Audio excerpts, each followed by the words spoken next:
பரிசுத்த நாமம் மகிமைப்படுவதாக. ஆண்டவர் பாதத்தில் ஆசிரியர் மற்றும் அன்பர் ஜெபக்குழு நடத்தும் 15ஆம் நாள் நன்றி சொல்லி ஸ்தோத்திரிப்போம் ஜெபம். இந்த நாளுக்குரிய வேத பகுதி 1 ராஜாக்கள் 8:20.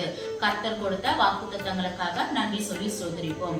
கர்த்தர் நமக்கு இந்த வருடத்திலே அநேக வாக்குத்தத்தங்களை கொடுத்து நிறைவேற்றி இருக்கிறார்.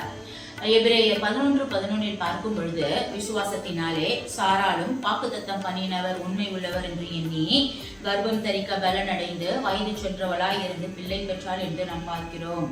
அதுபோல இந்த வருடத்திலே நமக்கு சபையின் வாக்குத்தத்தமா இருக்கலாம்.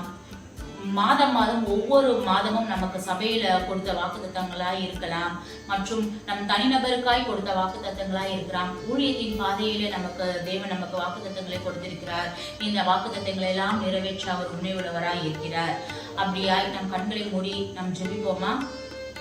அப்பா, உமக்கு ஸ்தோத்திரிக்கிற ஆண்டவரே, நீ துதிக்கிற ஆண்டவரே. அப்பா, உம்மை நன்றி இதயத்தோடு உமக்கு ஸ்தோத்திரிக்கிற ஆண்டவரே.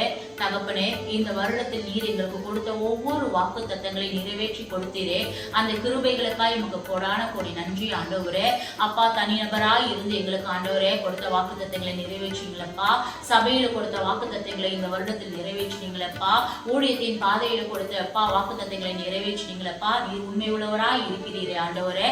அப்பா, வாக்கு நிறைவேற்றிட தேவன் இன்னுமாய் கர்த்தாவே வருகிற காலங்களில வாக்குத்தத்தங்களை நிறைவேற்ற நீர் வல்லவராய் இருக்கிறீர். மீட்பர் இயேசு கிறிஸ்துவின் மூலம் ஜெபிக்கிறோம் நல்ல பிதாவே, ஆமென்.